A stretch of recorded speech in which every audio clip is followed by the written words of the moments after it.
The Abomination's role. She-Hulk has got fans speculating about a big showdown between him and his nemesis, the Hulk in the She-Hulk season final. Tim Roth first debuted in 2008's The Incredible Hulk as Emil Blonsky, a special ops soldier. The latter is administered as a variant of the super soldier serum to aid in the defeat of the Hulk. On the other hand, the variant serum has a consequence that transforms Blonsky into the Abomination, a Hulk-like beast who wreaks havoc on the city before being subdued. So in this video, we are going to tell you She-Hulk versus Phoenix. What makes them different? The video is going to be amazing, so make sure you stick to the end. Before starting the video, be sure to smash the like button and subscribe to never miss out on any of our videos. She-Hulk. She-Hulk, Jennifer Jen Walters, is a fictional character appearing in American comic books published by Marvel Comics, created by writer Stan Lee and artist John Buscema. She first appeared in the Savage She-Hulk #1, cover dated February 1980. Walters is a lawyer who, after an injury, received an emergency blood transfusion from her cousin, Bruce Banner, and acquired a milder version of his Hulk condition. As such, Walters becomes a large, powerful, green-hued version of her. Unlike Banner, she largely retains her personality, in particular, the majority of her intelligence and emotional control. Like Hulk, she is still susceptible to outbursts of anger and becomes much stronger when enraged. In later series, her transformation is permanent, and she often breaks the fourth wall for humorous effect and running gags. She-Hulk has been a member of the Avengers, the Fantastic Four, Heroes for Hire, the Defenders, Fantastic Force, and S.H.I.E.L.D. As a highly skilled lawyer who became a superhero by accident, she frequently leverages her legal and personal experience to serve as legal counsel to various superheroes and other metahumans. Since her introduction, She-Hulk has been described as one of Marvel's most notable and powerful female heroes. Phoenix. The phoenix is an immortal bird associated with Greek mythology, with analogs in many cultures, that cyclically regenerates or is otherwise born again. Associated with the sun, a phoenix obtains new life by rising from the ashes of its predecessor. Some legends say it dies in a show of flames and combustion, while others that it simply dies and decomposes before being born again. In the motif index of folk literature, a tool used by folklorists, the phoenix is classified as motif B32. The origin of the phoenix has been attributed to ancient Egypt by Herodotus and later 19th century scholars, but other scholars think the Egyptian texts may have been influenced by classical folklore. Over time, the phoenix motif spread and gained a variety of new associations. Herodotus, Lucan, Pliny the Elder, Pope Clement I, Lactantius, Ovid, and Isidore of Seville are among those who have contributed to the retelling and transmission of the phoenix motif. Over time, extending beyond its origins, the phoenix could variously symbolize renewal in general as well as the sun, time, the empire, metempsychosis, consecration, resurrection, life in the heavenly paradise, Christ, Mary, virginity, the exceptional man, and certain aspects of the Christian life. Some scholars have claimed that the poem Die Phoenix may present the mythological phoenix motif as a symbol of Christ's resurrection. She-Hulk versus Phoenix.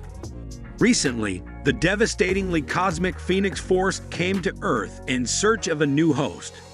The fiery entity had long been linked to the X-Men, with Jean Grey as its most famous host, but flashbacks have since revealed that the Phoenix has been present on Earth ever since prehistoric times. As a prominent member of the Avengers of 1 million BC, the Phoenix went as far as to enter a romantic relationship with a younger Odin and has since claimed to be the true mother of Thor, shaking the god of thunder to his core.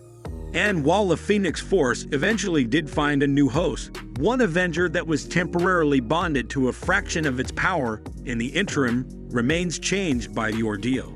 She-Hulk. When searching for a new host, the Phoenix Force divided itself among several candidates to inherit its power. tasking them each to trials by combat to see who among them was worthy enough to wield its full fiery power. Among the heroes chosen was She-Hulk, resulting in a temporary cosmic upgrade for Jennifer Walters as she took on her competitors. Ultimately, Iko was selected as the new host for the Phoenix, absorbing its full power and taking away the portion that was given to She-Hulk.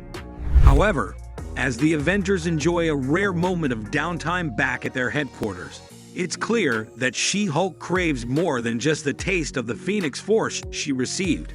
For a prolonged period of time, She-Hulk had descended into savagery rather than retain her intellect as she had done for much of her superhero career. Both the Phoenix Force and She-Hulk's experiences during the crossover event Empire helped restore her cognitive abilities. No longer the host of the Phoenix Force, She-Hulk is seen training back at the Avengers headquarters with a noticeable amount of fury. Though Jen assures her teammates that she has her gamma-radiated potential under control, a glimpse into She-Hulk's mind reveals that she is still preoccupied with the Phoenix Force and its possible residual effects. The Phoenix Force's influence and effects have a tendency to last longer than when it is bonded to a host.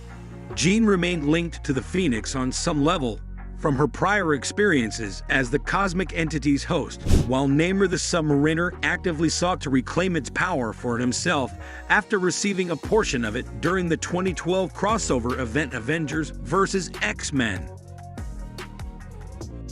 She-Hulk may be experiencing a similar connection to the Phoenix Force, with its sudden release leaving the void in Jen's life as she feels incomplete after having its cosmic energies taken from her. All of this comes shortly before the Avengers are ambushed by the Russian superhero team, the Winter Guard, with the defeated She-Hulk taken into custody and remanded to the clandestine Red Room. She-Hulk has undergone experimentation, resulting in a physical change, and if the Phoenix Force has left residual effects in Jen, these may combine into something unexpected that may cause She-Hulk to spiral out of control again.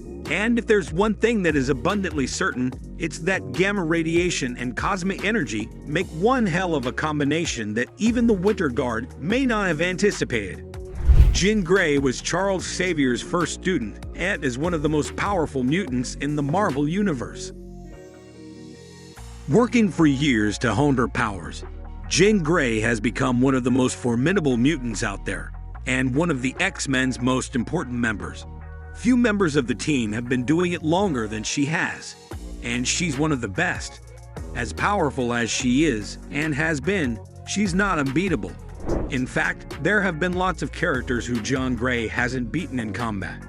As great as she can be, she can't beat everyone. According to Rotten Tomatoes, Marvel created She-Hulk just to keep a gender-swapped Hulk IP out of someone else's hands. The Incredible Hulk's producer, Kenneth Johnson, was also behind both The $6 Million Man and its female-centric spin-off, The Bionic Woman. She-Hulk debuted under her own title, The Savage She-Hulk, in February 1980. One of the last comic book characters Stan Lee had a hand in creating. She's been in print almost continuously since. The Savage She-Hulk ran for 25 issues, ending in March 1982. Throughout the 1980s, readers saw Shulky join the Avengers, fight in the Secret Wars, and replace the Thing in the Fantastic Four. Her second outing, The Sensational She-Hulk, was the longest-running female solo series in Marvel history up to that point. According to Bitch, 2 more She-Hulk solo series launched after the new millennium, but neither was as popular as The Sensational She-Hulk. The Phoenix Force is one of the oldest known cosmic entities, representing life that has not yet been born, as well as the forces of creation and destruction. The Phoenix Force is said to predate darkness, and is stated to be the fire from which all things were born. The Phoenix Force is an immortal, indestructible, and mutable manifestation of the prime universal force of life. Born of the void between states of being, it is the nexus of all. Psionic energy that does, has, and ever will exist in all realities of the multiverse. the guardian of creation and a de facto guardian of the Crane crystal. The Phoenix is among the most feared beings in the entire universe, having the power to cut and regrow existence itself, as well as destroy it entirely, which is part of the Phoenix's purpose. The judgment of the Phoenix: to burn away what doesn't work. Recent interventions of the Phoenix suggest that what doesn't work is what has become stagnant instead of naturally evolving. Citation needed. The heart of the Phoenix is the White Hot Room. Years after he killed Elaine, Trask set his sights on eliminating Jennifer. Critically wounded by Trask's goons, Jennifer needed the blood transfusion to live. Luckily, her cousin, Dr. Bruce Banner, happened to be visiting her at the time and was a perfect match. His blood saved her life, but also passed on a milder version of his recently acquired gamma powers. Much like Bruce, Jennifer's transformations hinge on her emotional state, at least at first. But once she gets a handle on her powers, Jennifer's ability to transform into She-Hulk at will, just by thinking angry thoughts, Peter Pan style. The ease with which Jennifer transforms may be due to another difference between her Hulkly experiences and Bruce's. Jennifer doesn't experience pain when she becomes She-Hulk. Where the Hulk's transformations are excruciating, Shulky's are pleasurable, really pleasurable. That, in turn, could be why Jennifer's more comfortable existing in her Hulk-up form than Bruce is in his, as is the case with Bruce's Professor Hulk persona in Avengers Endgame. Jennifer's intellect remains intact whenever she becomes She-Hulk. The Phoenix Force holds a significant place in Marvel Comics and stands as the most unforgettable element of X-Men member Jean Grey's comic book history. This character-defining arc, known as the Phoenix Saga and the Dark Phoenix Saga, has resonated with fans for decades with its compelling plot, vibrant panels, and shocking ending. The legacy of the Phoenix Force stretches well beyond the pages of Marvel Comics. The Dark Phoenix Saga is regarded as one of the best comic book arcs in history and has become a fan favorite. It is also one of the favorite arcs by comic book critics around the world.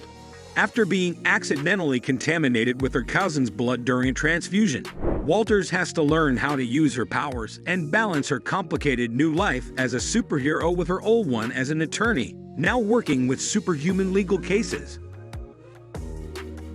Enter the Phoenix has pitted many of Marvel's greatest fighters against one another with a cosmic-level power boost online. This has resulted in numerous heroes fighting each other with their full force, including two major allies, partly over the true stakes of the fight. She-Hulk and Valkyrie just came to blows during the tournament for access to the Phoenix Force, and it was partly over the fact that She-Hulk is prepared to kill Namor to ensure that he doesn't gain the power of the Phoenix, and she doesn't think Valkyrie has the guts to do the deed. Namor has shifted back and forth over the years between heroism and villainy, alternating from an ally to Captain America and the X-Men to the dedicated enemy of heroes like the Fantastic Four and Black Panther. In recent years, however, Namor has shifted further towards antagonism. His disdain for the surface world has grown, and Namor has recommitted himself to being king of the sea and everything that entails, including bringing the war to the surface world. His best possible weapon in that crusade would be the Phoenix Force, a cosmic entity he was briefly connected with during Avengers vs. X-Men. As one of the candidates to become the new host of the Phoenix Force, Namor gaining it would likely cause chaos across the entire surface world. This is why it's so imperative that one of the heroes still remaining in the competition brings him down. This ends up being the underlying conflict during the battle between She-Hulk and Valkyrie. Both women are heroes, and both would make for good hosts to the Phoenix Force.